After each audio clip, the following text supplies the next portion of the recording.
اسلام یوں ہی کسی چیز کی جان لینا اور خون بہانے کا حکم نہیں دیتا. اللہ تبارک و تعالیٰ کا حکم ہے، اور اس نے کائنات کو جس انداز سے بنایا ہے، ان جانوروں کو اللہ تعالیٰ نے ہمارے کھانے کے لیے بنایا ہے، جس کی وجہ سے یہ قربان کیے جاتے ہیں.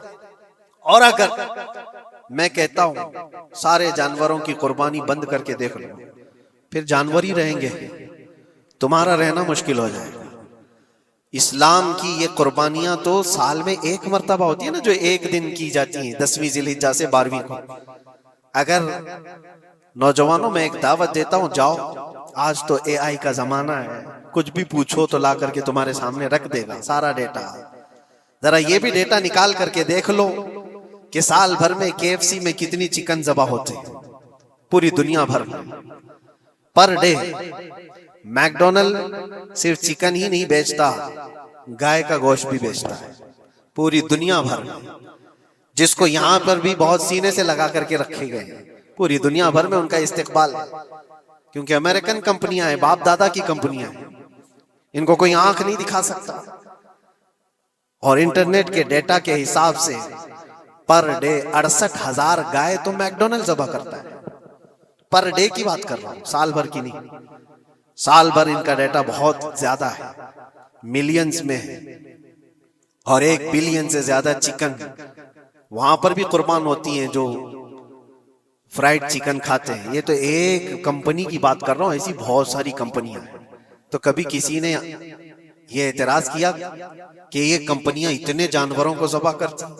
نہیں، بقرعید کے دن سب کے سینگ نظر آتے ہیں، جانوروں کی محبت امڑ امڑ کر کے آتی ہے. سال بھر جو قربان ہو رہے ہیں، کبھی کسی نے آبجیکشن نہیں کیا کہ یہ سارے آؤٹ لیٹس بند کیوں نہیں کر دیے جاتے، یہ ساری دکانیں کیوں نہیں بند کر دی جاتی جو سال بھر ذبح کر رہے ہیں. ہاں، ہو سکتا ہے میکڈونلڈ یہاں نہیں ذبح کرتا گائے کو، کیونکہ یہاں پتہ ہے حالات صحیح نہیں ہیں، لیکن دوسری جگہ پر جا کر دیکھیں، سب جگہ پر بیف آسانی سے ان کے ہاں ملتا ہے. میں یہ باتیں صرف اور صرف یہ اس لیے کہہ رہا ہوں، پھیلایا ہوا پروپیگنڈا کیا ہے. جانوروں سے محبت یہ سکھائیں گے ہمیں. اللہ کے نبی صلی اللہ تعالی علیہ وسلم فرماتے ہیں، بنی اسرائیل کی ایک خاتون کو میں نے جہنم میں دیکھا. کس بنیاد پر؟ فرماتے ہیں وہ عبادت گزار تھی، زاہدہ تھی، پرہیزگار تھی، لیکن ایک بلی پالی ہوئی تھی، اور اس نے کبھی عبادت کرنی ہوتی تو 2 دن 3 دن تک اپنے کمرے میں گوشہ نشین ہو جاتی تھی اکیلی. اور اس نے اپنی بلی کو ایک جگہ پر گلے سے رسی لگا کر باندھ دی، اور 3 دن تک وہ اپنی عبادت میں رہی، مصروف رہی. اور 3 دن کے بعد اسے خیال آیا تو جا کر دیکھی بلی مر چکی تھی. حدیث پاک میں صحیح حدیث ہے، اللہ کے نبی صلی اللہ علیہ وسلم فرماتے ہیں صرف اس بنیاد پر اللہ تبارک و تعالیٰ وہ عبادت کرنے والی عورت کو جہنم میں بھیج دیا. جو میری مخلوق پر رحم نہیں کرتا وہ رحم کے قابل نہیں ہے.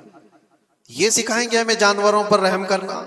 ہم جس جانور کو ذبح کرتے ہیں وہ اللہ کے حکم سے کرتے ہیں، اس کے علاوہ کسی بھی جانور کو ظلم کرنا، اللہ کے نبی صلی اللہ تعالی علیہ وسلم کی حدیثوں میں سے یہ ہے کہ جانور پر ظلم کرنا ذمی پر ظلم کرنے سے بڑا ہے.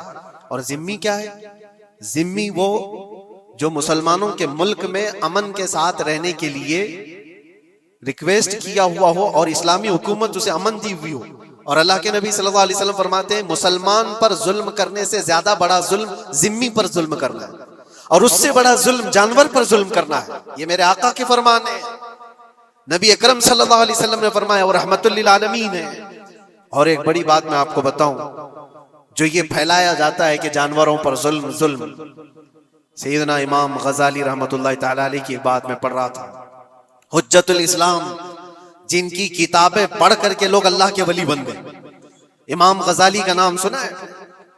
اتنی کتابیں انہوں نے لکھا، تصوف کے امام ہیں، علم کلام کے امام ہیں، منطق کے امام ہیں، فقہ و تصوف کے امام ہیں، بے شمار علوم و فنون کے دریا بہائے ہیں. اس حجت الاسلام امام غزالی رحمت اللہ علیہ کے انتقال کے بعد ان کے بھائی نے ان کو خواب میں دیکھا اور پوچھا آپ کے ساتھ اللہ نے کیا معاملہ فرمایا؟ امام غزالی فرماتے اللہ نے مجھے بخش دیا، میری لکھی ہوئی کتابیں، میری عبادتیں، ہزاروں کو جو میں نے پڑھایا وہ شاگرد، یہ ساری چیزوں کی وجہ سے نہیں، بس ایک کام کی وجہ سے. پوچھا وہ کون سا کام؟ کہا ایک بار میں کتاب لکھ رہا تھا اور سیاہی میں قلم ڈبو کر کے لکھا جاتا تھا، اور سیاہی جو بنتی تھی وہ پھلوں کے رس سے نکال کر کے، اور لکڑی کا قلم اس میں ڈبو کر کے لکھا جاتا تھا۔ تو میں لکھ رہا تھا کہ ایک مکھی آ کر سیاہی پر بیٹھ گئی، میں اپنا قلم روک لیا کہ ہو سکتا ہے وہ پیاسی ہو، پی کر چلی جائے۔ کافی دیر تک وہ مکھی اس سیاہی پر بیٹھی رہی، اور پی کر کے جب وہ اڑ گئی تو پھر میں اپنا قلم چلاتا رہا۔ یہ بات تو زندگی میں آئی اور گئی، میں نے تو اس کو چھوٹا سمجھا تھا، لیکن میری موت کے بعد رب تبارک و تعالیٰ نے مجھے اٹھا کر فرمایا، جس نے میری چھوٹی مخلوق پر رحم کیا، بس اس نیکی کی بنیاد پر میں تجھے جنت عطا کرتا ہوں۔ ایک جانور پر رحم کرنے کی بنیاد پر، ایک جانور پر رحم کرنے کی بنیاد پر، اور حدیث پاک میں، صحیح حدیث پاک میں یہ بھی ہے، ایک طوائف تھی جس نے مرتے ہوئے کتے کو بچایا تھا پانی پلا کر، اور اس بنیاد پر اس کی بخشش ہو گئی۔ طوائف تھی اور رحم کیا جانور پر تو اس کی بخشش ہو گئی۔ میں اسلام کی وہ چیزیں تمہیں بتا رہا ہوں جو دنیا تمہارے سامنے یہ چیزیں لانے سے عاجز ہے اور قاصر ہے، یہاں تک کہ اللہ کے نبی صلی اللہ تعالیٰ علیہ وسلم نے فرمایا، جانور پر اگر تم نے ظلم کیا ہے تو جس طرح سے ظلم کرو گے قیامت کے دن یہ اپنے سینگوں کے ساتھ، اپنے کھروں کے ساتھ اٹھے گا، اور اسی طرح سے اس کا بدلہ بھی دلایا جائے گا۔ وہ تمہیں مارے گا قیامت کے دن اور بدلہ لے گا۔ یہ بھی حدیث پاک میں ہے۔ جانور پر ہمیں اس کے چہرے پر مارنے کا حکم نہیں ہے، اس کو اس کی طاقت سے زیادہ بوجھ ڈالنے کا حکم نہیں ہے۔ اللہ کے نبی صلی اللہ تعالیٰ علیہ وسلم کے پاس ایک صحابی آئے، اونٹ پالتے تھے، کہا ایک اونٹ بہت سرکش ہو گیا ہے، اور جب اونٹ سرکش ہو جاتا ہے نا، کسی کی کھوپڑی کھینچ لیتا ہے، اب وہ اسی وقت سر کو پکڑ لیا تو آدمی وہیں ختم ہو جائے۔ وہ کسی کے قابو میں نہیں آ رہا تھا، حضور کے پاس آئے، رسول پاک صلی اللہ علیہ وسلم نے فرمایا چلو میں چلتا ہوں، دیکھتا ہوں۔ صحابہ کہتے ہیں حضور جب چلنے لگے تو ہمیں خوف ہوا، ڈر ہوا کہ یہ اونٹ بدک گیا ہے، سرکش ہے، کہیں کچھ نقصان نہ پہنچا ہے، اور تنہا میرے مصطفیٰ صلی اللہ علیہ وسلم آگے بڑھتے چلے گئے۔ صحابہ کہتے ہیں ہمیں ڈر لگ رہا تھا، لیکن میرے عزیزوں وہ رحمت للعالمین ہے، سب کی رحمت بن کر آئے۔ نبی پاک صلی اللہ تعالیٰ علیہ وسلم جب قریب گئے تو اونٹ کوئی سرکشی نہیں کیا، کچھ نہیں۔ حضور پاک صلی اللہ تعالیٰ علیہ وسلم کے چہرے کے پاس اپنا منہ کرتا ہے اور اپنی زبان کو چپڑ چپڑ چپڑ کرتے ہوئے اپنی زبان ہلا رہا ہے، اور حضور پاک صلی اللہ تعالیٰ علیہ وسلم ایسے سنتے جا رہے ہیں جیسے کسی دانشور کی بات سن رہے ہیں۔ پھر نبی پاک صلی اللہ علیہ وسلم اونٹ کے مالک کی طرف متوجہ ہوئے اور کہا یہ اونٹ تیری شکایت کر رہا ہے، یہ اونٹ تیری شکایت کر رہا ہے، یہ سرکش اس لیے ہوا کہ تو اس کی طاقت سے زیادہ بوجھ اس پر ڈالتا ہے اور کھانا اس کو کم دیا کرتا ہے۔